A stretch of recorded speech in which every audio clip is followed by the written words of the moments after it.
Эрүүл мэндийн сайдын 2017 оны А-дроо 472 дугаар тушаал, Орхон аймгийн засаг даргын 2018 оны А-дроо 126 дугаар захирамжийн дагуу жил бүр эрүүл мэндийг дэмжигч байгууллагуудыг шалгаруулдаг. Тэгвэл 2025 оны хувьд эрүүл мэндийг дэмжигч байгууллагын 1, 2, 3 дугаар зэрэгт шалгарах хүсэлтийг 13 байгууллага өгсөн байна.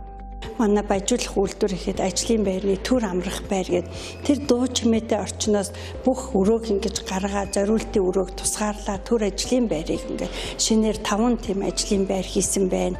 Манай аж ахуй үйлчилгээний цэг гэхэд албан газруудад жишг болох уцаар жишээ үлгэр жишээ үзүүлэхээр нь хүүхдээ хүлээж байгаа ээжүүдийг хүүхдтэйгээ саатуулах ээжигээ аавыгаа хүлээж байгаа хүүхдийг саатуулах хүүхдийн өрөө эднэр гих зэрэг юм хийж маш амжилттайгаар яг л өөр хажтынхаа төлөө өөр хажтынхаа эрүүл мэндийн төлөө олон ажлуудыг хийсэн байна. Мөн ус хангамжийн цех энэ жил 3 дугаар зэрэглээ хангасан гэдгээ шалгуур үзүүлэлтээр орсон байгаа. Ус хангамжийн цех бол маш олон төсөл хөтөлбөрүүдийг хариуцсан нэмж бурмаагийн санаачлагаар олон төсөл хийсэн. Жишээ нь гэхээр 15 ажилтнаа тамхинаас гаргана гэдэг бол энэ их том тамхинаас гарах төсөл бол 6-8 сар явагддаг.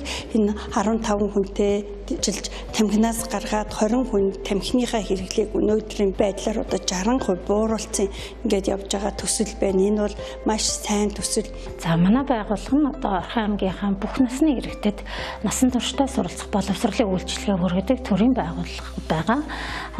Нийтдээ бүх хүн маань одоо насны үйлчлэлээр нь хүүхдийн өөрчлөлийг дэмжсэн одоо шатар, гитар, урлан бүтээх, компьютерийн сургалт, англи хэлний сургалтууд, за үндэсний бичгийн одоо анхан дунд гүнзгий шатны сургалтууд, Реутга ерөнхий боловсролын сургуулийн хүүхдүүдэд чиглэсэн үндэсний бичгийн одоо хоцрогдол арилгах сургалтууд байна. Мөн төрийн албан хаагчдыг одоо компьютерт бичих, ажлын байран дээрээ суралцах, дэмжлэг үзүүлэх энэ чиглэлийн сургалтууд байна. Эмэгтэйчүүд, залуучуудад одоо бүх насны иргэдэд зориулсан одоо хоёртлээс гүрийн сургалтууд, за гар урлал, давс, савнгийн, за мөн гар урлалын гипсэн урлал, бас англи хэлний сургалтууд, англи хэлний ярианы клубүүд зэрэг маш олон төрлийн сургалтууд байдаг. Тэгээд нийтдээ хичээлийн жилд 17 чиглэлийн хөтөлбөрөөр одоо 180 гаруй сэдвт сургалт үйл ажиллагаад байгууллагуудад захиалга сургалтаар нийлүүлдэг. Өнөөдрийн байдлаар хамгийн эрэлт хэрэгцээтэй байгаа сургалтын нэг төрлөл иргэдийн цахим ур чадварыг нэмэгдүүлэх хэмэл оюун ухаан, за мөн дижитал шилжилтэд чиглэсэн энэ сургалтууд маань иргэдийн дунд эрэлт хэрэгцээтэй байна. Эрүүл мэндийг дэмжих байгууллагыг шалгаруулахдаа эрүүл мэндийг дэмжих бодлого, эрүүл мэндийг дэмжих орчин, эрүүл мэндийг дэмжихэд хамт олонны оролцоо ба хувь хүний зан үйлийн өөрчлөлт, эрүүл мэнд ба нийгмийн үйлчилгээ гэсэн шалгуур үзүүлэлтээр 3 зэргийн хүрээнд шалгаруулдаг. Тэгвэл энэ оны хувьд дэмжигч байгууллагаар шалгарах хүсэлт өгсөн 13 байгууллагаас шинээр буюу 3 дугаар зэрэглэлд 4 байгууллага, зэрэглэл ахиулах буюу 2 дугаар зэрэглэлд 3 байгууллага, 1-р зэрэглэлд 2 байгууллага тус шалгарсан байна. Манай байгууллага 2024 оны 1 сарын 29-нд Баян өндөр сумын хөрөнгө оруулалтаар баригдсан цэцэрлэг 150 хүүхдийн хүчин чадалтай баригдаж ашиглалтанд орсон. За ингээд үүнээс хойш бол бид нэр стратеги төлөвлөгөөндөө болон одоо жилийн төлөвлөгөөндөө эрүүл мэндийг дэмжих байгууллага багш ажилтны эцэг эхийн одоо эрүүл мэндийг дэмжсэн ийм байгууллага болох юм зорилтыг тавьчлуулах байгуулагдсан цагаас бол ажилласан.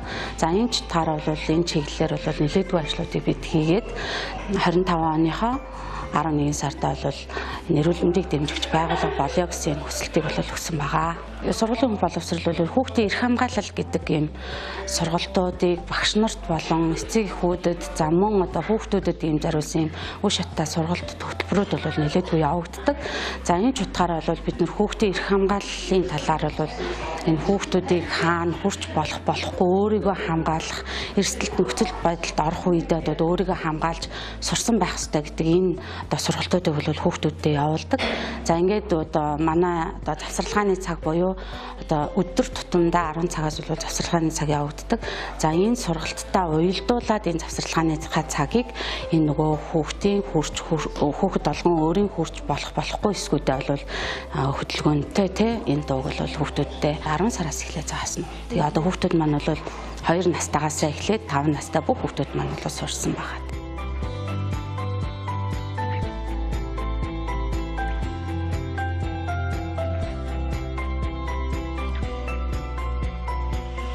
Одоо энэ жилээс бие нягны багш нартай болсон учир нь бол UBS руу ороход нэг суурийг тавьж өгдөг. Одоо энэ цэцэрлэгийн багш нар одоо баруун зүүн тийш ирэх жагсаал зохион байгуулалтыг багш нарт нь дөхөн болгож авчиж өгдөг учраас цэцэрлэгийн насны хүүхдүүд айгүй хөөрхөн хүлээж авдаг. Цэцэрлэгийн насны хүүхдүүд голцоо дандаа хөгжөөн тоглоом ордог. Хүүхдийг хөгжөөн баясгадаг. 10 жилийн сургалтаас арай өөр. Хүүхдийг хөгжөөн баясгаж хүүхдэд ийш тийш затаар орохын тулд янз бүрийн хөдөлгөөнд одоо энэ бүх хэрэглүүд манад байдаг. Энэ хэрэглүүдээр өдөр болго өөр хичээл орохоор хүүхд айгүй сонирхолтой бага насны хүүхдүүд.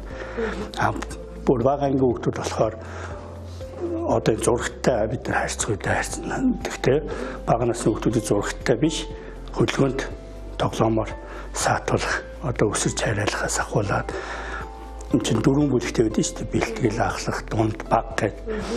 Бэлтгэл ахлахуд арай жоохон сургуулийн насны хүүхдүүдийн дасгалыг дөхөм дасгал хийлгэж өгдөг. Бага насны дунд баг хоёрт бол бүр арай нэг хүүхдийн ивийг олуулах одоо баруун зүүнээ ялах тийм дөхөм дасгалууд ордог. 2025 онд эрүүл мэндийг дэмжигч байгууллагаар шалгарах хүсэлт гаргасан байгууллагуудаас насан туршийн сурвалжлагын төв, Эрдэнэ үйлдвэр төрийн эмчит үйлдвэрийн газрын ус хангамжийн цех, 28 дугаар цэцэрлэг, Баян өндөр цэцэрлэг зэрэг байгууллагууд шинээр буюу 3 дугаар зэрэглэлд, Орхон аймгийн засаг дарганд хамгаалын газар, Эрдэнэ үйлдвэр төрийн эмчит үйлдвэрийн газрын аж ахуй үйлчилгээний цех, Эрдэнэ үйлдвэр төрийн эмчит үйлдвэрийн газрын баяжуулах үйлдвэр, зэрэглэл ахиулах шатанд буюу 2 дугаар зэрэглэлд, оюу цэцэрлэг, мэд цэцэн өрхийн эрүүл мэндийн төвүүд 1 дугаар зэрэглэлд тус тус шалгарсан байна. Эрүүл мэндийг дэмжигч байгууллагад шинээр шалгарах хүсэлт эрүүлсэн байгууллагын хувьд эрүүл мэндийг дэмжигч байгууллага болох зорилтыг тавьж урт хугацаанд хэрэгжүүлсний үр дүнд биелэлээ олж байгаа бөгөөд байгууллага тус бүр өөр өөрийн онцлог хэв шинж эрүүл мэндийг дэмжих дадлыг хэвшүүлсэн байсан юм а.